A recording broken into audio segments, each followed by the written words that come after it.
Uma das conclusões principais desse estudo que nós estamos realizando sobre uma revisão do Plano Viário Nacional é essa correlação entre relevo, clima e vias terrestres, né?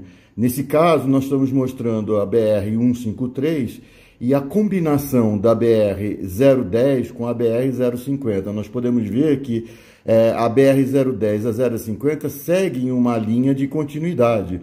Provavelmente fazem parte do mesmo projeto, mas elas avançam mais sobre um relevo mais acidentado. E a BR-153 avança, passa por um relevo com ondulações mais suaves.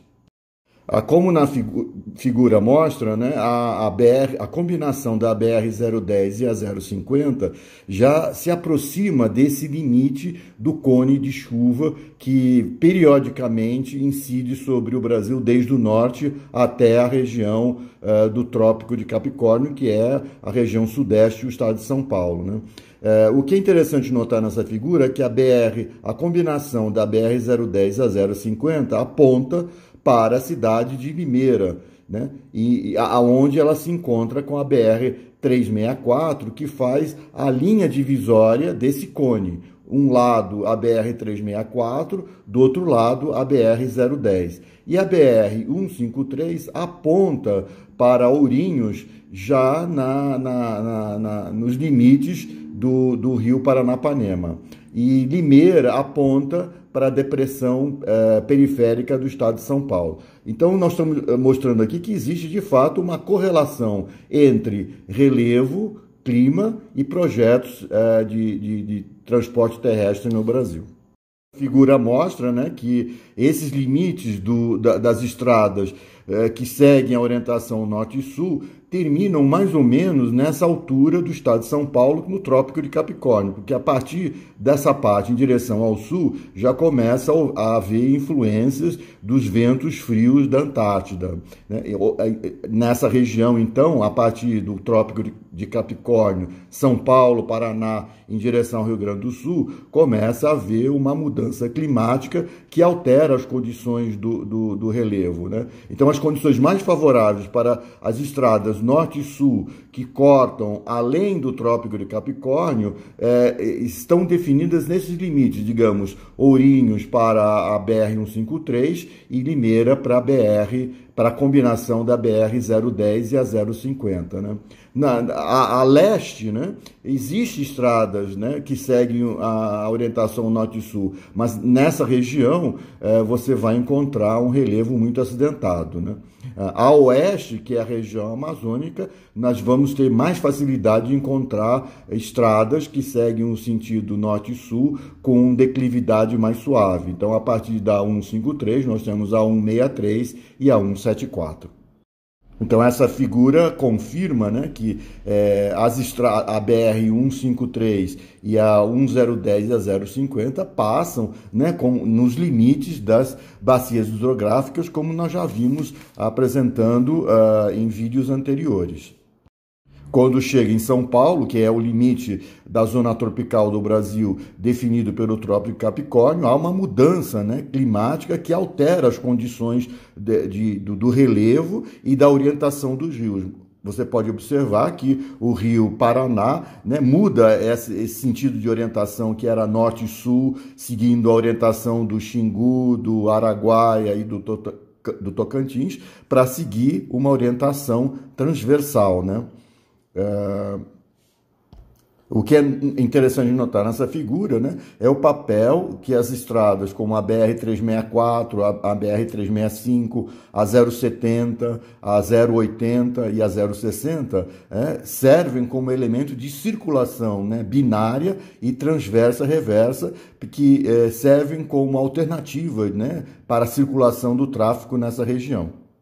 Agora, o que nós estamos tentando demonstrar nessa figura, né, é que essas influências do relevo e do clima, né, alteram todos os transportes terrestres. Então, nós queremos analisar agora como isso impacta as rodovias e ferrovias, né? Então, nós isolamos as rodovias e ferrovias que existem nessa região, né, do roteiro desse vídeo que nós vamos apresentar a seguir, entre Goiânia e Santos, apresentando duas alternativas, uma rodoviária e uma ferroviária, para podermos analisar como o projeto de transporte terrestre, né, é impactado pelo relevo e pelo clima, né?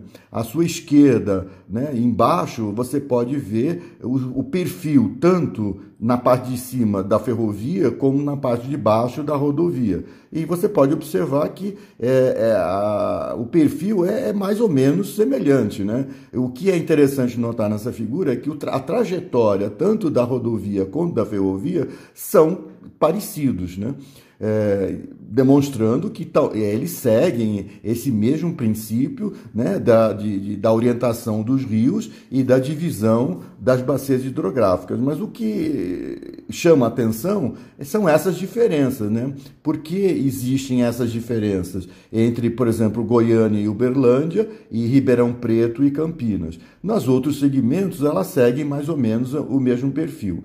Então, existe certa similaridade entre o perfil de projetos rodoviários e ferroviários no Brasil, porque segue o mesmo princípio do projeto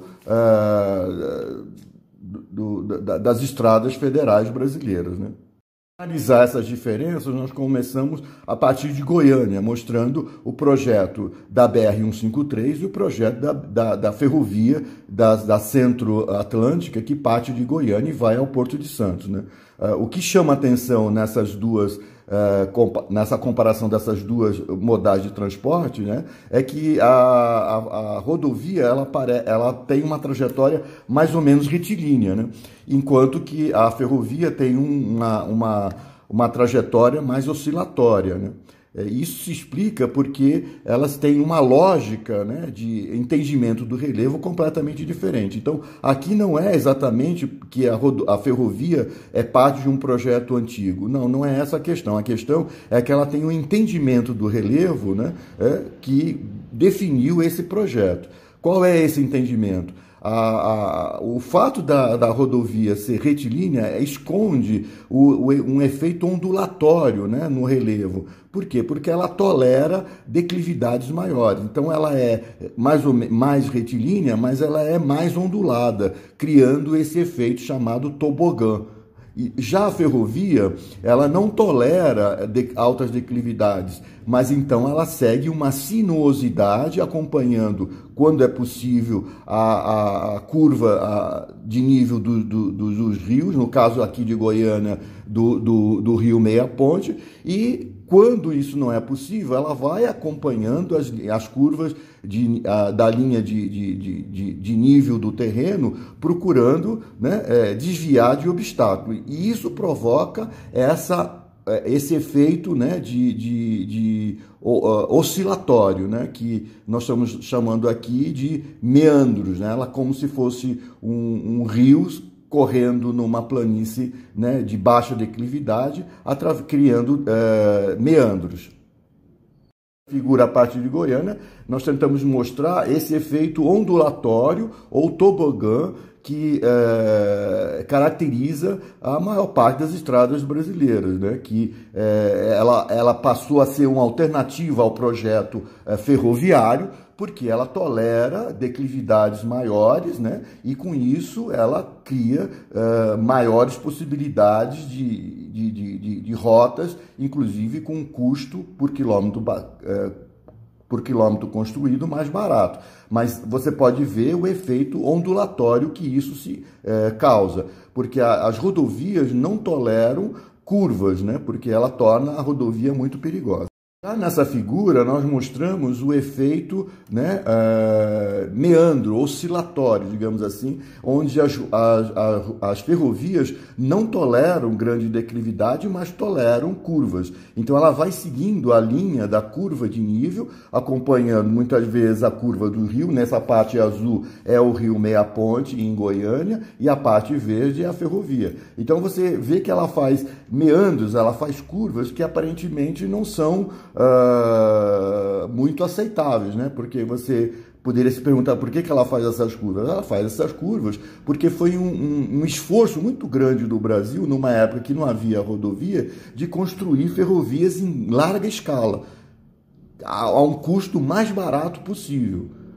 E isso era seguindo as linhas das curvas de nível, como você vê aqui. Então ela faz curvas, né, porque a ferrovia, né, tolera essas curvas.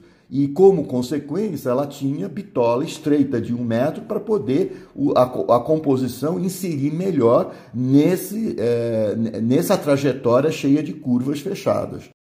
Nessa figura, você pode ver, numa visão de plano, né, a diferença entre o projeto rodoviário e ferroviário, né, mostrando que a aparência de retilinidade das rodovias esconde o fato dela ser ondulatória. E o fato das ferrovias serem oscilatórias esconde o fato de que ela não tolera declividade e mais acompanha a linha das curvas de nível, que são essas linhas cinzas, né? Você vê que quando ela abandona a sequência, né, do rio Meia Ponte, ela, para se dirigir em rumo a Senador Canedo, ela procura a linha de nível mais baixa, né? Porque ela vai, digamos, desviar dos obstáculos que vai encontrar pelo caminho. Então, qualquer declividade, ela é evitada dessa maneira, de maneira que ela possa ter o projeto mais barato possível. Outro aspecto do projeto terrestre nessa rota de Goiânia até Santos é o obstáculo, né, que você vai encontrar entre Ribeirão Preto e Campinas, que são as escarpas da depressão periférica. Então você vê que aí nós começamos a entender por que a partir de Ribeirão Preto a rodovia e a ferrovia seguem trajetos diferentes, porque entre Uberlândia e Ribeirão Preto elas seguiram mais ou menos a mesma trajetória, né? Então, quando chega para descer a depressão periférica de São Paulo, elas mudam de rumo. A rodovia desce a depressão periférica por Cravinhos e a ferrovia desce a depressão periférica através de São Simão. Nessa figura, em 3 dimensões, eu tento mostrar como a Anhanguera, a BR-050, também chamada SP-330, que está sob concessão ao Estado de São Paulo, desce a depressão periférica, né, que são essas escarpas que você pode ver ao fundo na figura, né, mostrando um efeito ondulatório, né? Então ela segue uma linha retilínea, mas ondulatória, porque ela tolera mais essas declividades, mas não tolera curvas. Então nessa figura você consegue ver por que a ferrovia desce a depressão periférica por São Simão, né? Diferente das rodovias que descem por Cravinhos, porque ela procura uma espécie de um vale entre a depressão periférica, aonde é mais plano, e assim ela não tem que fazer grandes obras de arte e movimentação no terreno. Mas você pode ver que o resultado é um efeito ondulatório, cheio de curvas, né? Porque ela tolera curvas, mas não tolera declividade. A outra etapa da comparação entre o projeto terrestre de rodovias e ferrovias é quando as duas, tanto a rodovia quanto a ferrovia, têm que descer a Serra do Mar em direção ao Porto de Santos. Nessa figura em 3 dimensões, nós podemos ver claramente a dificuldade de descer as escarpas da Serra do Mar, onde você pode ver o efeito ondulatório das rodovias, né? E o efeito oscilatório das ferrovias. Mas o que é interessante notar aqui é que parece que houve uma alteração, né? As rodovias, a Via Anchieta nesse caso, né? A SP-150, tem um efeito muito mais oscilatório, é cheio de curvas, né? E a ferrovia, a MRS, é mais retilínea. Vamos ver na próxima figura por que isso acontece. Aqui está uma visão do projeto da Via Anchieta, que é um projeto antigo, é de 1949, né? E é cheio de curvas. E é porque ela vai procurar descer a serra acompanhando as oscilações da região, que é extremamente montanhosa. O que é interessante notar é que a ferrovia MRS, né, desce a Serra do Mar num projeto que é aparentemente muito mais retilíneo do que a rodovia, né, a Via Anchieta.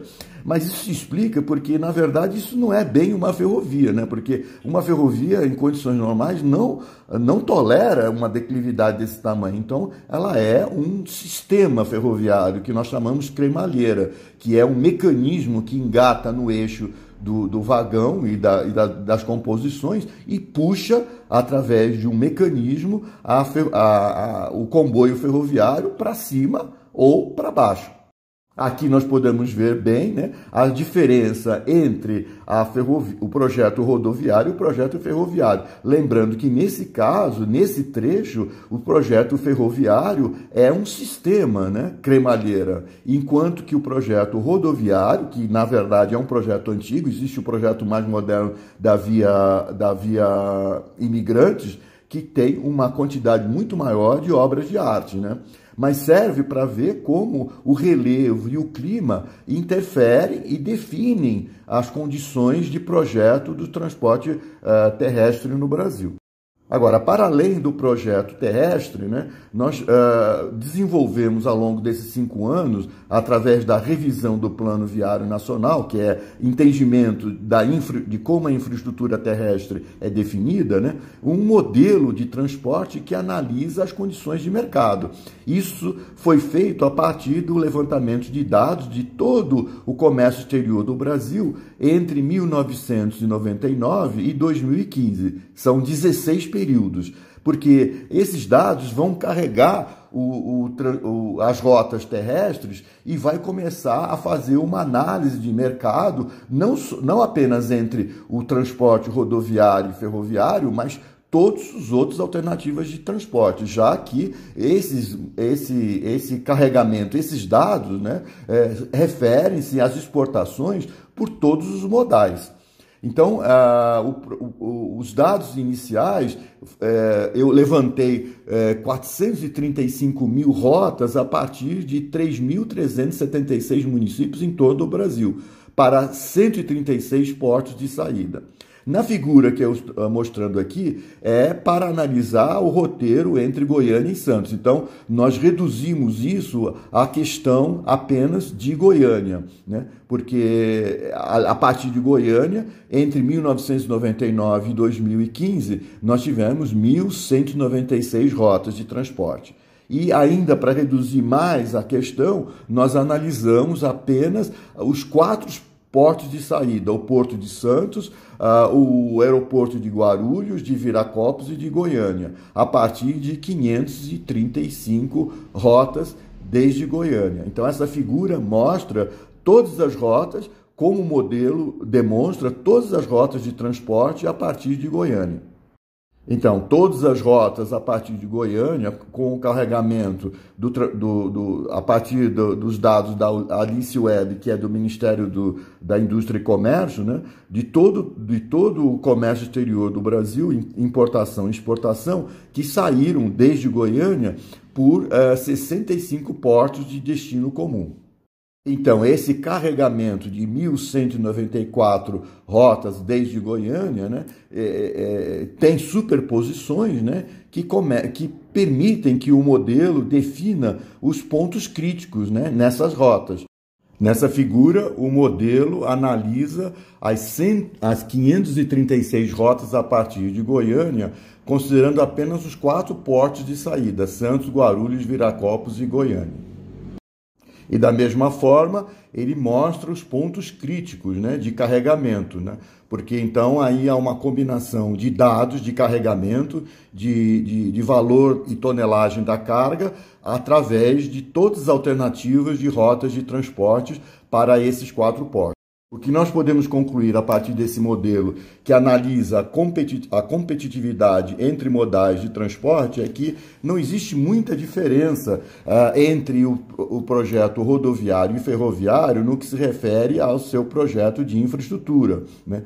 As diferenças entre rodovias e ferrovias não estão aí. A competitividade entre rodovias e ferrovias são influenciadas por esses fatores de valor da carga, tonelagem e distância. Então, a distância é o fator mais importante na comparação entre rodovias e ferrovias. E depois, a questão da operacionalidade, que quer dizer as alternativas de rotas. Então, o modelo aqui, à sua esquerda, apresenta várias tabelas onde ele considera o produto mais vendido nessa rota, a partir de Goiânia, que é o Carnes, né? Que é o S40202, que é o código internacional para esse produto. O que nós podemos concluir é que, carregando o modelo, considerando iguais condições para a rodovia e para a ferrovia, isolando qualquer outra alternativa de rota, mas apenas 2 corredores, um rodoviário e outro ferroviário, a ferrovia e a rodovia distribuem essas cargas a partir das distâncias e do fator valor e tonelagem, nessa proporção de 46% para a ferrovia e 54% para a rodovia. Isso quer dizer o quê? Que cargas muito valiosas, né, elas têm que andar distâncias pequenas. E cargas muito, digamos, baratas ou commodities, né, elas podem andar distâncias maiores, né, porque a combinação desses fatores, valor e tonelagem, quando distribuída entre 2 corredores em iguais condições, sem interferência de nenhuma outra rota, nós vamos encontrar esses valores, né? E na tabela abaixo, à sua esquerda, nós podemos ver o custo relativo que isso provoca em cada um dos modais, né? Mostrando que, por exemplo, no transporte marítimo é o mais barato.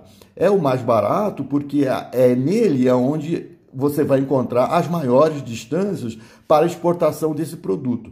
Você pode ver que tanto o projeto rodoviário e ferroviário, eles têm custos mais ou menos semelhantes, né? E não são os mais baratos, porque comparado com todo o link de transporte entre a origem Goiânia e o seu destino no exterior, tanto para importação e exportação, o transporte marítimo é aquele que tem as maiores distâncias e que dilui, né, o custo relativo do fator combinado valor, tonelagem por quilômetro percorrido.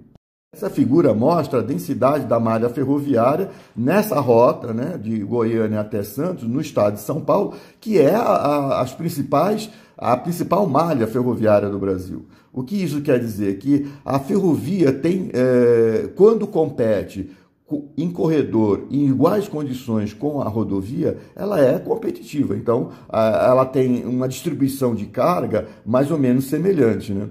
Agora, o que difere a ferrovia da rodovia na sua capacidade competitiva é as manobras operacionais que podem definir rotas. Por exemplo, a partir de Aparecida do Taboado, você tem rotas ferroviárias para quase todos os portos do Brasil, mas é difícil operacionalizar. Você pode ver que você tem apenas alguns pontos onde você pode fazer essas alternativas de rotas, o que muitas vezes torna isso, digamos assim, não viável economicamente. Então, o problema das ferrovias são as alternativas de rotas que geram tonelagem quilômetro e que poderiam servir de alternativa competitiva nessa relação de fatores de valor, tonelagem e distância. Essa figura mostra a densidade da malha rodoviária nessa mesma região, no estado de São Paulo e Paraná. Então, o que quer dizer isso? Que aquela lema, né, de que uma ferrovia substitui 1000 caminhões não é necessariamente verdade. Isso só é verdade quando você compara dois corredores sem nenhuma interferência, um rodoviário e um ferroviário. Mas essa não é a realidade. A realidade do transporte é que ele gera várias rotas. Então, a densidade da malha rodoviária faz com que 1.000 caminhões gerem 1.000 rotas. E, com isso, ele dilui o custo naquilo que nós estamos chamando aqui, que é o custo relativo, que é o fator valor da carga, tonelagem, pela distância. Agora, o modelo não analisa apenas o transporte terrestre, né? Vamos continuar analisando esses dois corredores, né, para que a ferrovia e a rodovia possam ter iguais condições de competitividade. Nós estamos vendo que essa diferença de distância entre rodovias e ferrovias não vai ser muito relevante quando você considera outros modais de transporte. Então, como nós vimos, essa figura mostra que só considerando o transporte terrestre entre dois corredores, um rodoviário e ferroviário, a participação das ferrovias e rodovias é mais ou menos equilibrada. 46% para as ferrovias e 54% para as rodovias. Agora, aqueles dois corredores convergem, no caso aqui, para a exportação pelo Porto de Santos, né? Então, aqui nós temos que considerar o transporte marítimo. Então, nós temos aqui duas rotas. Uma para exportação de carnes para o Irã, que foi o maior produto, né, gerado nessa rota de exportação desde Goiânia, e o produto aparelhos elétricos importado da China, de Zhenjiang, que foi o maior produto importado nessa rota desde a China. Então, o que chama atenção é que a diferença de distância é tão grande entre o terrestre e o marítimo, né, que a diferença entre o rodoviário e o ferroviário passa a ser irrelevante. Mas, além do transporte rodoviário, ferroviário e marítimo, nós também temos outros modais que, no caso, as exportações feitas por Goiânia pelos aeroportos de Viracopos e Guarulhos. Nós consideramos nesse modelo que a rota ferroviária poderia ser feita desde Goiânia até o aeroporto de Guarulhos, fazendo uma baldeação no pátio da Lapa, como você pode ver nessa figura. Então, o resultado da competitividade do modal ferroviário desde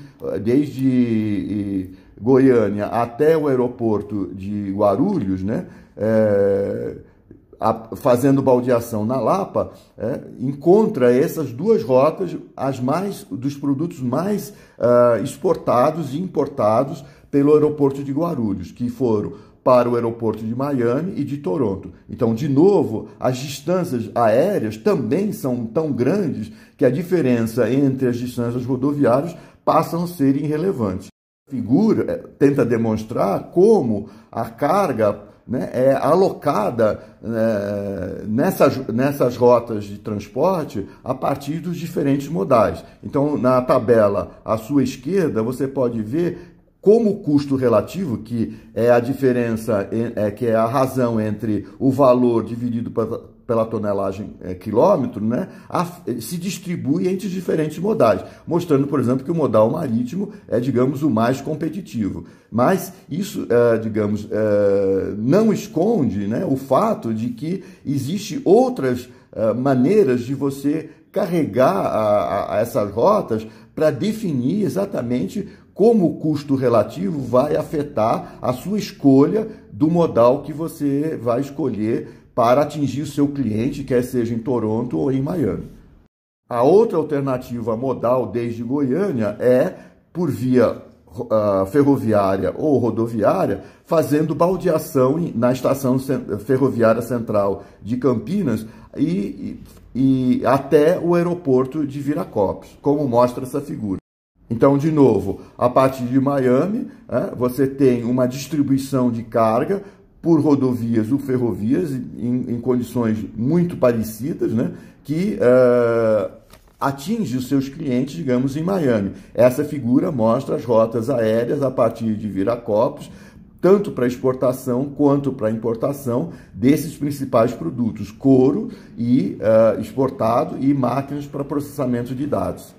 Então, aqui nós temos uma conclusão como essas cargas são alocadas entre os diferentes modais a partir de Goiânia, mostrando que, por exemplo, o aeroporto, as cargas exportadas por Guarulhos e por Viracopos em direção a Miami, como você pode ver na figura, na tabela mais ou menos ao centro, é que o custo relativo, né, para o aeroporto de Guarulhos, que é mais distante, foram menores do que para o aeroporto de Viracopos. O que isso quer dizer? Que as rotas de maiores distâncias subsidiam as rotas de menores distâncias, para que todos os modais possam ser utilizados para atingir o maior número possível de clientes. Então, nada a estranhar que o fato de que uma rota mais curta tenha um custo relativo maior, né, para, digamos, o mesmo produto. Porque, na verdade, é a relação do fator, né, valor, tonelagem, pela a distância, é que vai influir como você vai atingir os seus clientes em longas distâncias, no caso do comércio exterior, né? Então, a competitividade da rodovia e da ferrovia passam a ser não tão relevantes, né, quando você considera as distâncias do transporte aéreo e no transporte marítimo. Nessa figura, nós mostramos o Porto de Santos e a competitividade do transporte marítimo. De novo, observa-se a mesma fenômeno que tinha para o transporte aéreo, né? As distâncias maiores têm um custo relativo tem um custo relativo menor do que as distâncias menores, né? Então, você vai ver que a exportação por Irã tem um custo maior do que as importações através da China. Isso se deve ao fator, né? Valor, tonelagem e distância.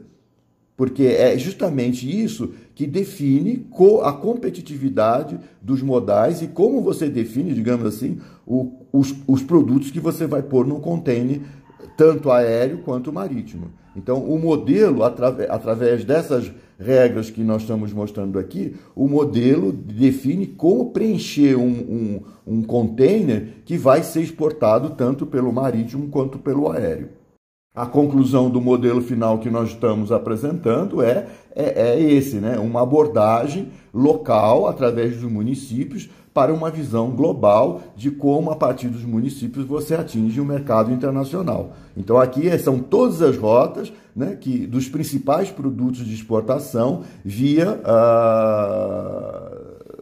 o Porto de Santos ou via marítima. Então, o transporte marítimo tem uma capacidade de gerar rotas muito grande, né? Porque ele tem uma flexibilidade muito grande de alternativas de rota, porque ele tem um veículo de transporte que varia desde 150 mil toneladas para transporte de minérios até um pequeno navio de 50 mil toneladas.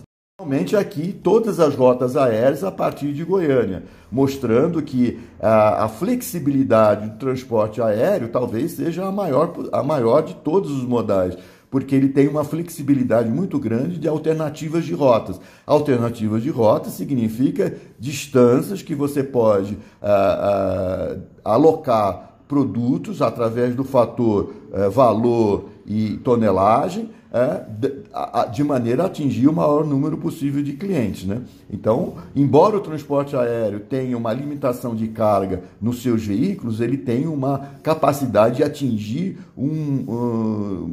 regiões, digamos, inacessíveis por qualquer outro modal. No transporte terrestre, também isso é verdade. Nós vimos na figura anterior que as rodovias, dentro de um território tão grande como o Brasil, oferecem alternativas de rotas e uma facilidade de compor, né, esses fatores, valor da carga e tonelagem por distância. E, dentre todos, o problema das ferrovias é justamente encontrar uma flexibilidade operacional que consiga gerar um número maior de rotas. Ela é competitiva quando você compara um corredor de transporte rodoviário e ferroviário sem interferências. Mas nessa abordagem de uma visão local e de uma abordagem local para uma visão global, o que importa são as alternativas de rotas modais.